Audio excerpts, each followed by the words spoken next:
আপনি কি Europe America যাওয়ার স্বপ্ন দেখেন? ভালো চাকরি, উচ্চ বেতন আর উজ্জ্বল ভবিষ্যৎ?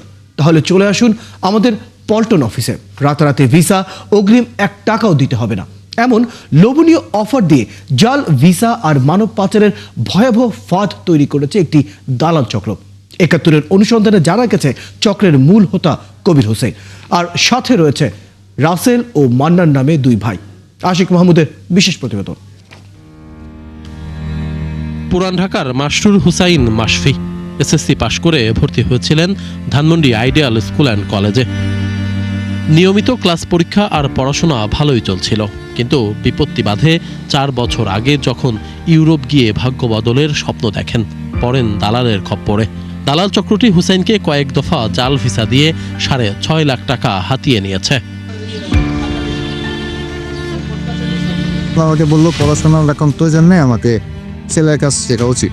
সেলাইয়ের কাজ শেখার পর আমাকে একটা পেক ভিসা দেখা শো করলো। আমার কোন ভিসা? সেটা হচ্ছে আমার আপনার সার্বিয়া একটা বেক ভিসা শো করলো।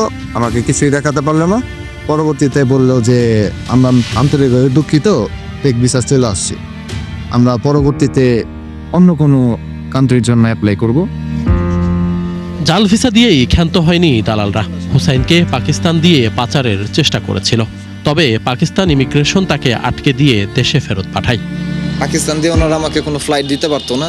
আমাকে হয়তো বা যে আপনার রেগিস্তান বা মরুভূমির কোনো একটা পথ দিয়ে আমাকে একটা গেম দেওয়ার একটা প্রকল্প চেষ্টা চালাইতো আর কি, সেটা সম্ভব হয়নি। এই দালাল চক্রের খপ্পরে পড়ে হুসাইনের লেখাপড়া এখন বন্ধ। মানসিকভাবেও বেশ অসুস্থ তিনি, জানিয়ে উদ্বিগ্ন তার স্বজনরা।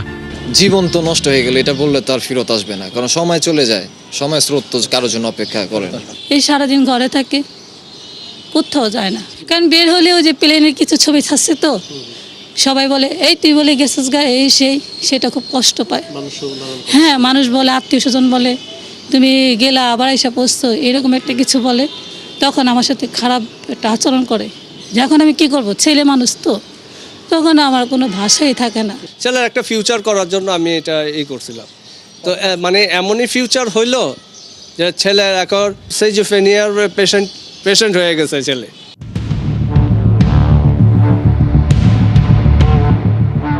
শুধু হুসাইন না, এই দালাল চক্রের ফাঁদে পড়ে নিঃস্ব হয়েছে আরও বহু মানুষ।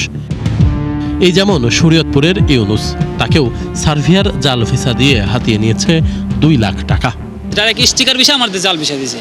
জাল ভিসা দিয়ে আমাদের সাথে টাকা নিছে। আমাদের সাথে 3 জন লোক ছিল, এই ওর সাথে 3 জন লোকের 3 জন লোক এরকম করছে। 3 জন লোকে আরো অনেক। ওর অফিসে আমি যখন গেছি তখন তো অনেক লোক আছে, কয় ভাই আমি যাইমু, সবাই জমা দিয়েছি। হ্যাঁ, টাকা আমি কবিরের হাতে দিয়েছি, আমি কবির অফিসে যাই। ভুক্তভোগীদের অভিযোগ, জাল ভিসা ও মানব পাচার চক্রের মূল হোতা এই কবির। তার সাথে রয়েছে রাসেল ও মান্নান নামের 2 ভাই। এই ঘটনা অনুসন্ধানকালে কবিরের একাধিক ভিজিটিং কার্ড ৭১-এর হাতে আসে, যার একটিতে লেখা কবির ANZ গ্রুপের ডিরেক্টর।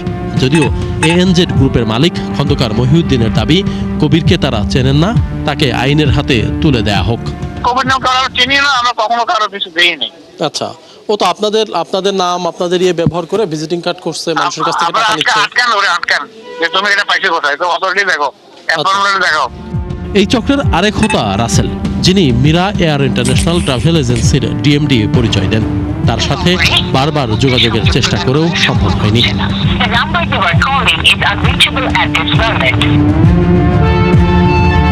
তবে মিরা এয়ার ইন্টারন্যাশনাল ট্রাভেল এজেন্সির মালিক রাসেলের বড় ভাই আব্দুল মান্নানের মুখোমুখি হয়েছি আমরা।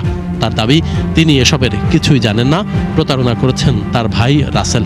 আমার ভাইকে আমি চিনি না, কাউকে চিনি না। না, আমি রিক্রুটিং এর মালিক একলা, এটার মালিক আমি একা। আপনি আমার ভিজিটিং কার্ড নিতে পারেন, দেখতে পারেন। আপনার ভাই নামে কিন্তু এইটার কাগজপত্র আছে। সেই 2 নম্বরই করছে, সেটা আমি আমার ভাই করছে, আমি জানি না। আপনি বলছেন যে আপনার ভাই আপনার প্রতিষ্ঠানের কেউ না, তাহলে আপনার ভাই যে আপনার অফিসের ভিজিটিং কার্ড এটা আমার ভাই জানো, এটা ওনারা বানাই দিয়েছে। ওনারা বানাই দিয়েছে, আমার ভাই দেয়। এটা আপনার ভাই দেয় নাই? তার মানে আপনি আপনার ভাইকে আপনি নিজেই সরাই দিয়েছেন, তাই তো? আমার ভাইরে আমি কেন সরাবো? তাহলে আমার ভাইকে আমার লোক আপনার ভাই কোথায় এখন? আমার ভাই কোথায় আমি জানি না। আমার ভাই তো আমার লোকে ব্যবসা করে। এটা দিয়ে আপনার ভাই প্রতারণা করছে কিনা সেটা বলুন। সে প্রতারণা, তাকে ধরেন। তাহলে আপনি কি ব্যবস্থা নিয়েছেন আপনার ভাইয়ের বিরুদ্ধে? আমার ভাই তো আমার অফিসে বসে না। এই চক্রের বিরুদ্ধে এরই মধ্যে মানব পাচার ও প্রতারণার অভিযোগে থানা ও আদালতে একাধিক মামলা হয়েছে। তবে 4 মাসে একজন আসামিকেও গ্রেপ্তার করতে পারেনি পল্টন থানা পুলিশ।